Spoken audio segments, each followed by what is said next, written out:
Rain fell over the outer rim station like liquid glass, shimmering against the floodlights of the docking bay.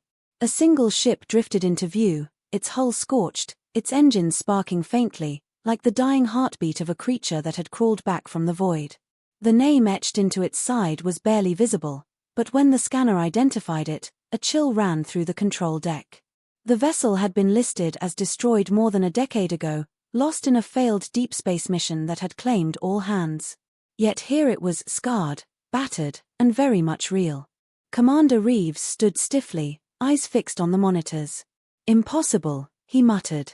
That ship burned up in the Perseid Rift. But impossibility had just entered his hangar. The voice on the radio was hoarse, almost broken, but carried the weight of certainty. "This is Ilara Voss. Requesting permission to dock.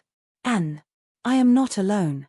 The control crew exchanged looks, their faces pale under the blue glow of the consoles. Reeves gave the order with hesitation, knowing that whatever stepped off that vessel might not belong entirely to Earth anymore. When the docking clamps engaged and the airlock hissed open, silence swept through the bay. The woman who emerged wore a flight suit in tatters, her hair long and wild, eyes shadowed with exhaustion. Yet behind that exhaustion lay a strange glow, something almost alien. But it wasn't her that made hardened soldiers tighten their grips on their rifles. It was the child who walked beside her, small and quiet, holding her hand with a calmness that felt unnatural. His eyes, deep silver, almost metallic, reflected the floodlights in a way no human eyes should. And when they blinked, faint symbols, like constellations, flickered across his irises. The bay was sealed, quarantine protocols kicking in, but Ilara's gaze moved past the guards as though she already knew the place, the people, the danger waiting just beyond the walls. "I need to speak to your leaders," she said, her voice sharper now, steady despite her trembling frame. "What's coming will not wait." Reeves tried to maintain authority, but the gravity of her words sank into every ear present. Someone whispered what everyone was thinking: she shouldn't be alive. In the medbay, doctors ran scans, but their instruments behaved strangely, picking up energy readings that spiked whenever they passed near the boy. The child seemed calm, almost bored, as though the sterile lights and hushed conversations around him were just background noise to thoughts far greater than the room could hold. Ilara, however, remained on edge, watching the door as if expecting it to burst open at any second. When Reeves entered, she barely looked at him, her eyes instead following the shadows cast by the moving lights. "You were gone for 12 years, Reeves said, trying to keep his tone controlled. "Your ship was found adrift in a dead zone. No debris. No life signs. And now you come back unchanged, and you bring him. Where have you been, Ilara?" She closed her eyes briefly, as though the answer carried more weight than language could bear. "Beyond," she said finally. "Beyond what you think you know of the stars." "That's not good enough," Reeves pressed. "What is this child? What did you bring back?" Her gaze snapped to his, and for a heartbeat, he saw the same fire she had carried before her disappearance, only sharper now, forged into something harder than human resolve. "He's not what I brought back," she said quietly. "He's why I'm back." Outside the medbay, whispers spread. Some believed she had made contact with an advanced species. Others claimed she had been experimented on, transformed, maybe even brainwashed. The boy, however, was the focus of every fearful glance. His silver eyes seemed to follow movement with uncanny precision, as if he saw more than walls, more than faces, as if he saw through everything.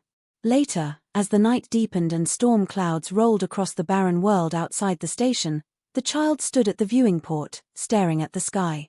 Ilara approached silently, crouching beside him. "They'll come for us," the boy said softly, his voice low yet strangely steady, as if stating a fact rather than a fear. Ilara's lips tightened. "I know. They're closer than they should be," he added, tilting his head slightly, as if hearing something only he could perceive.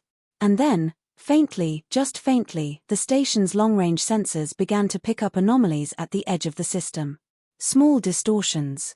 Echoes of movement where nothing should be.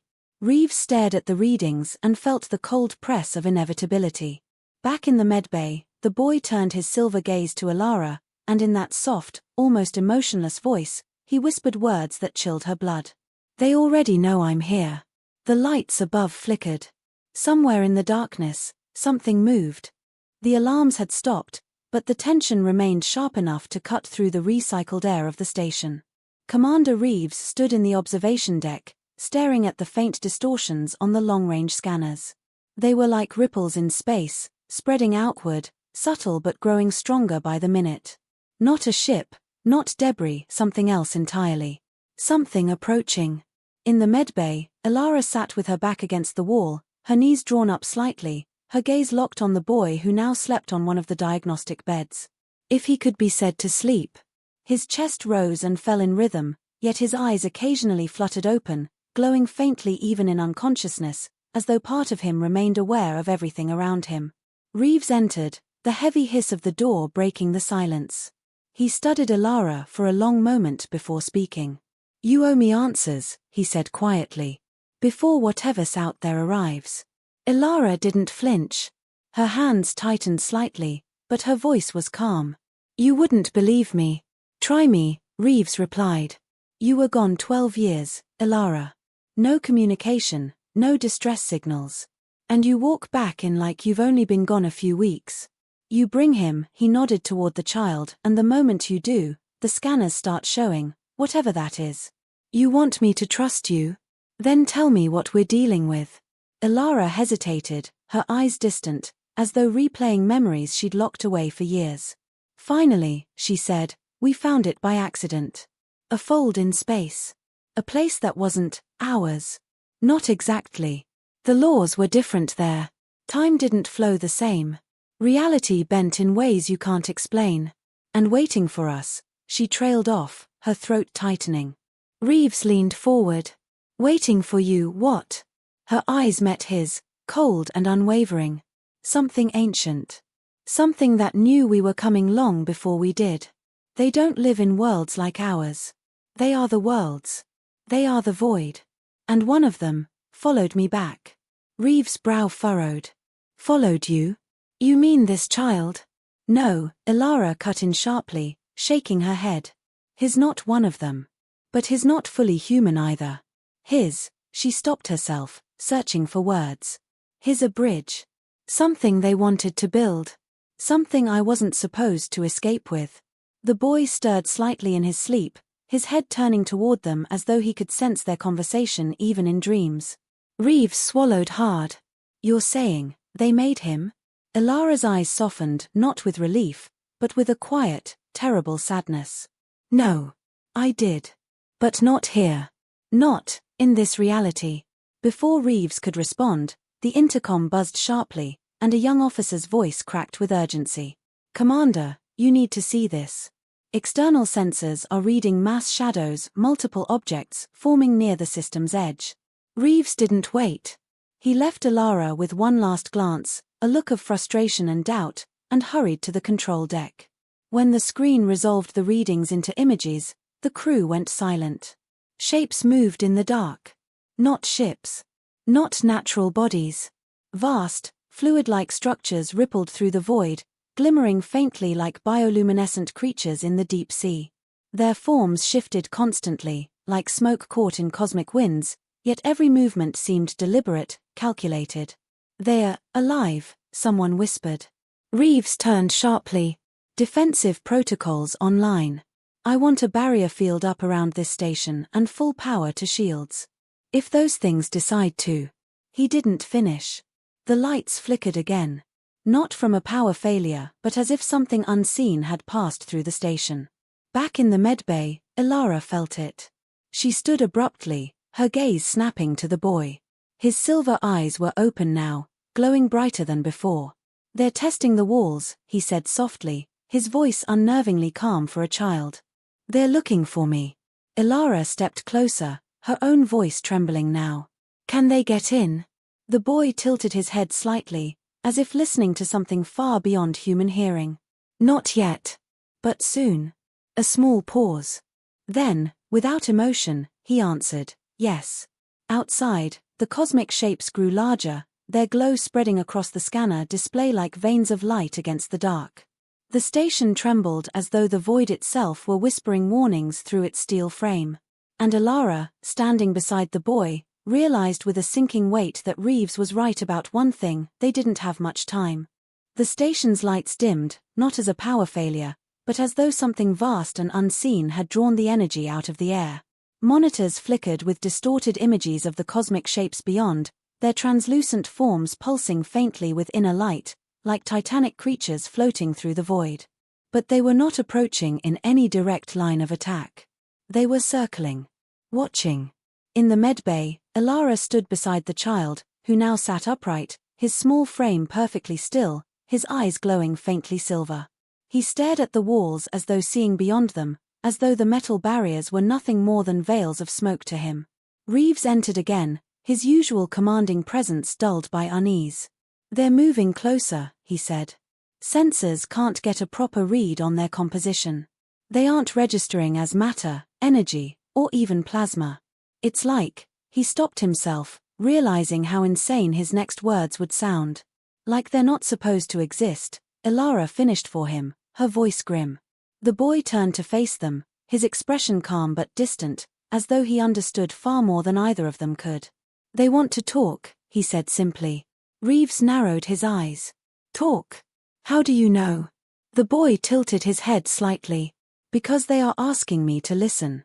Before either adult could respond, the room darkened further, and a vibration, low and resonant, passed through the walls.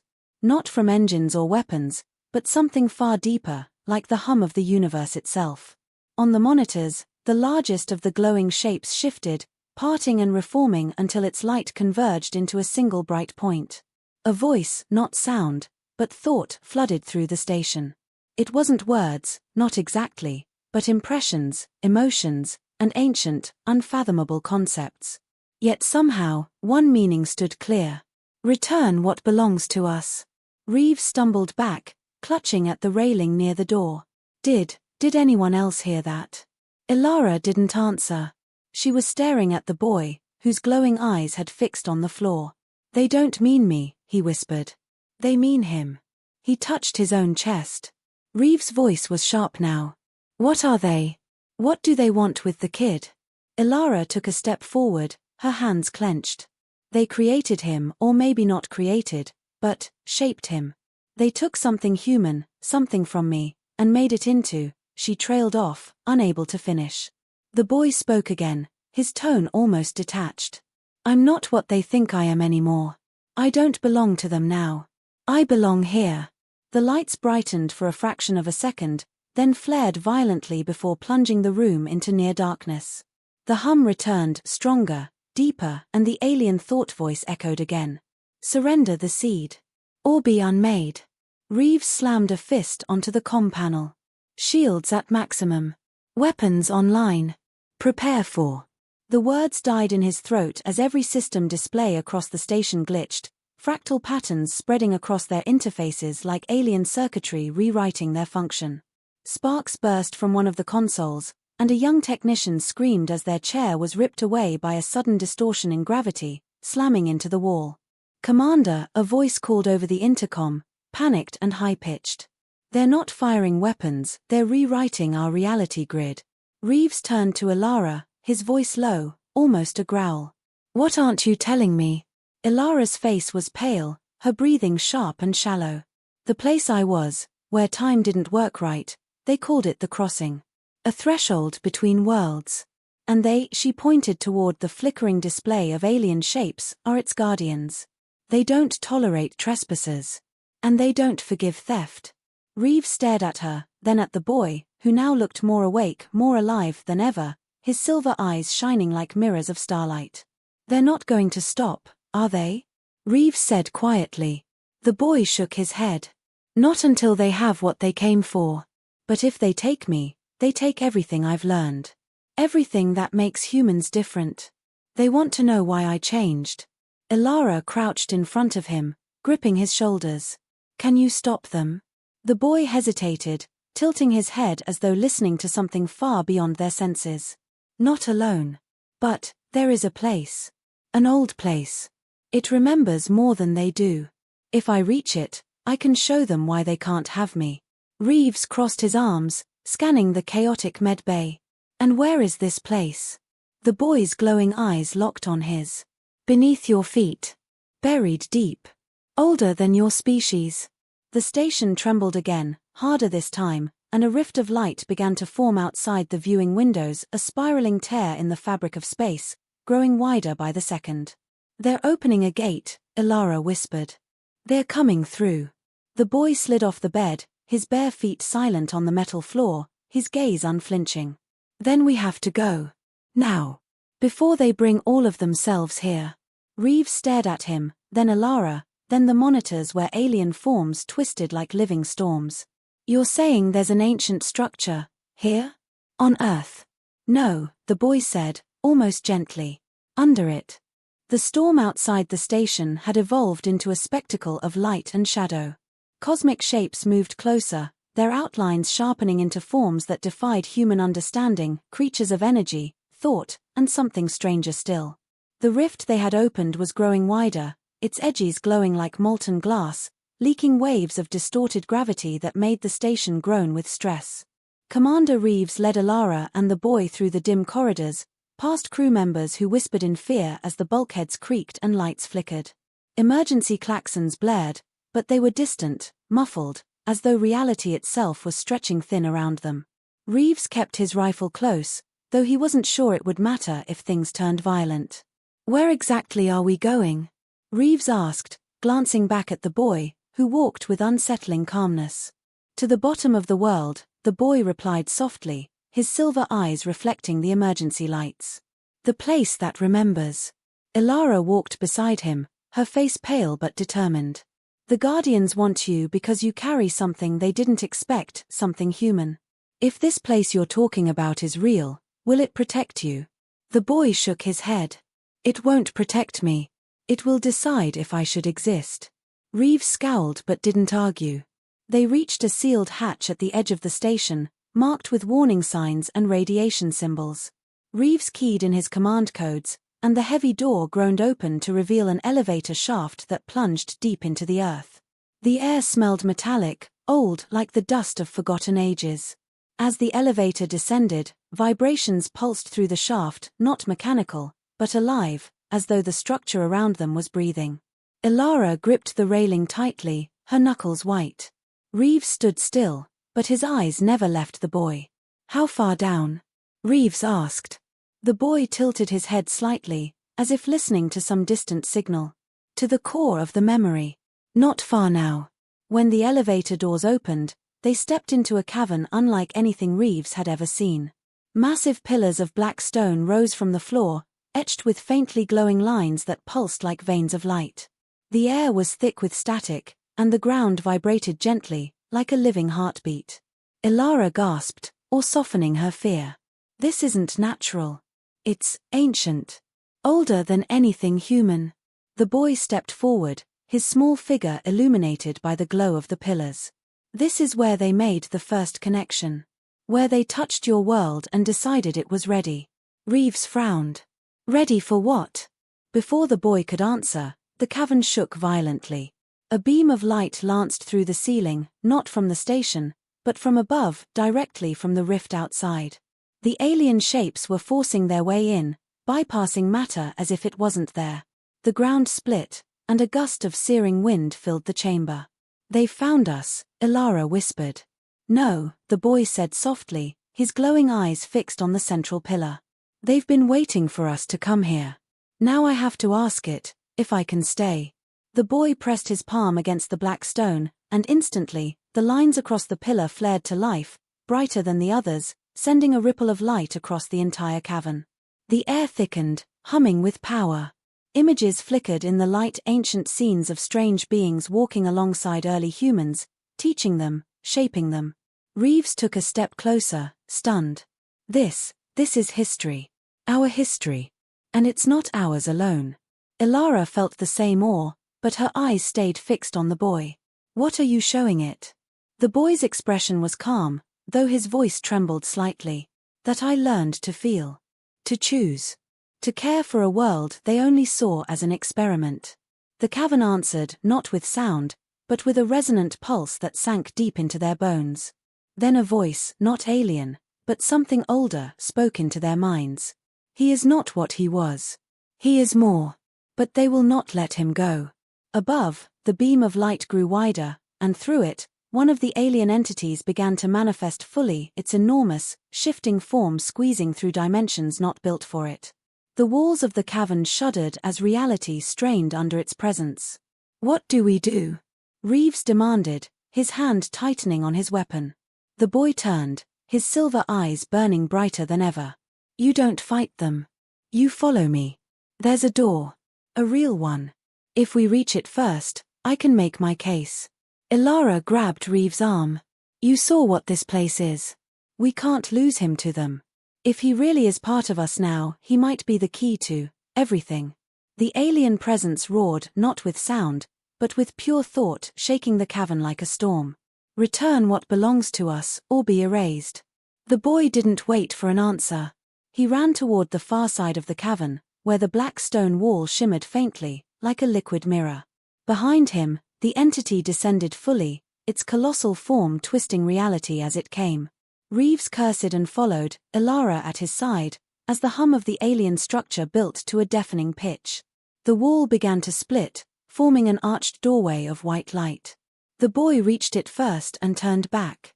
"Once we go through, there's no coming back, not the same way." The cavern shook again, a massive tendril of glowing energy slamming into the floor where the boy had stood seconds earlier, cracking the stone like glass. "Then move," Reeves shouted. And they did, just as the alien entity lunged forward, reaching to reclaim what it believed was its own. The world on the other side of the portal was not a world at all, at least, not one shaped by human senses. Reeves stumbled forward, feeling as though his body had been pulled apart and stitched back together by light itself. The ground beneath him shimmered, shifting from solid to liquid to something softer than air, yet still supporting his weight. Above, there was no sky, only endless bands of glowing currents swirling in vast arcs, like rivers of thought. Ilara staggered beside him, clutching the boy's hand. Her breathing was shallow, her eyes wide with wonder and fear. "Where or are we?" she whispered. The boy looked calm, though his silver eyes glowed brighter than ever, reflecting the strange horizon. "Inside the memory. The place where worlds are judged." Reeves frowned. Judged by who? Or what? Before the boy could answer, the space around them rippled. Shapes began to emerge, humanoid, but only barely. Each was a silhouette of light and shadow, with no clear edges, as if they were made of thought wearing the faintest shell of form. Their presence was heavy, not in weight but in meaning, pressing against Reeves' mind with an unspoken demand. "Why are you here?" The boy stepped forward, fearless. "Because I need you to see me. To see what I've become." One of the glowing forms drifted closer, and its outline sharpened. A voice, not spoken, but resonating directly within their heads, asked, "You were made as a bridge. A vessel. Nothing more. Why should you remain?" The boy's face softened, though his words were steady. "Because I learned to feel. I learned to choose. I learned that life isn't just what you make of it, it's what it makes of you. And now I want to live as more than what you designed." The air vibrated, the light shifting colors. The other forms moved closer, surrounding the trio like silent judges. Ilara felt her chest tighten, but she refused to step back. "He's not just theirs anymore," she said, her voice trembling but firm. "He's part of us now. He came from you, but he belongs here with us because he's learned what it means to care, to protect, to hope. No creation can fake that." The ground beneath their feet pulsed, sending waves of color outward like ripples in water. Reeves tightened his grip on his rifle, though he sensed it would be useless here. "So what happens now?" "You just vote on whether he gets to live." The largest of the light forms approached, its presence towering, ancient, and impossibly calm. "Not to live. To choose his nature. If he remains, he will no longer be what he was. But to be human, he must accept what that costs." The boy swallowed hard. What cost? The being tilted its head, and suddenly the space around them changed. Images exploded across the horizon, glimpses of a life. A boy growing up among humans, feeling fear and joy for the first time. A man standing beside him like a father, teaching him right from wrong. A woman, smiling, though her eyes carried secrets.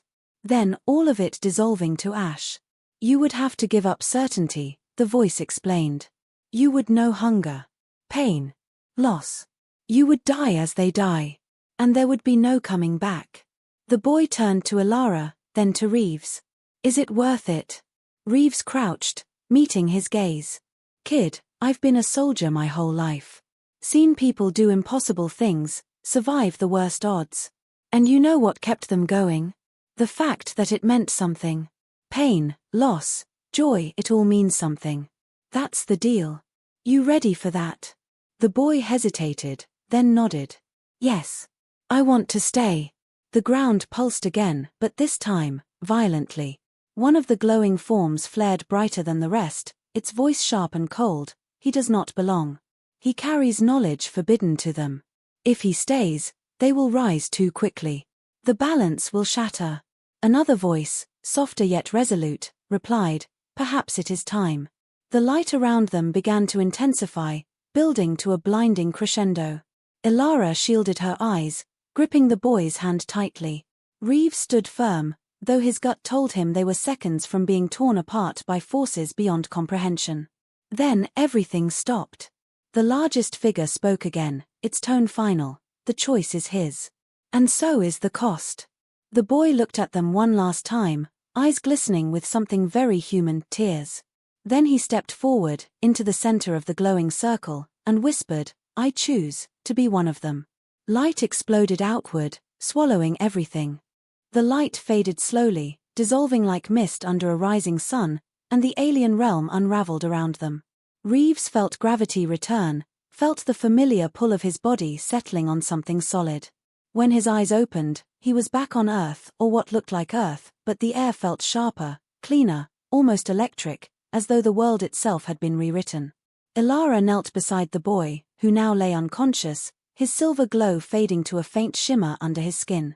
But his face looked different. Softer, warmer, undeniably human. Yet, beneath it, something else remained. Something that could not be erased. Reeves scanned the horizon. They were standing near the ruins where the portal had once stood, only now the ground was smooth, the gateway gone, erased as though it had never been there. What just happened? He muttered. Did we actually make it back? The boy stirred, opening his eyes.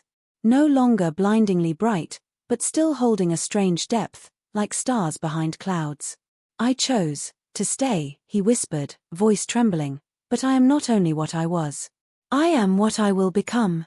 Before anyone could respond, the air shimmered once more, and three of the light beings appeared not as towering silhouettes, but as faint distortions, ghost-like, barely holding form. Their voices hummed in unison. The choice has been made. The bridge is broken. Yet the knowledge remains, inside him. Reeves raised his rifle slightly. You got what you wanted. Leave him be. The tallest figure tilted its head, almost curious. We cannot interfere further. But others may try. Then they vanished, leaving only the still air and the hum of an earth that felt not entirely the same. Ilara rose to her feet, scanning the distant tree line. We need to leave, she said, urgency sharpening her tone. If what they said is true, more will come for him, for what's inside his head.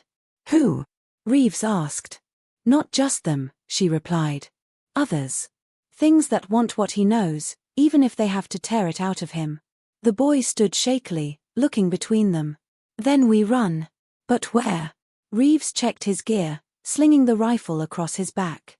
Somewhere off the map. Somewhere no one looks. But kid, you better be ready for this, because now, you're the most valuable thing in the galaxy. And that means we're going to war. Ilara gave a sharp nod, determination flickering across her face. Then we start by vanishing. Just like I did all those years ago. But this time, we don't come back until we have a plan. The boy smiled faintly, though fear still lingered in his eyes. A plan to stop them? Reeves looked toward the horizon, where storm clouds gathered unnaturally fast, almost as if the world already knew what was coming.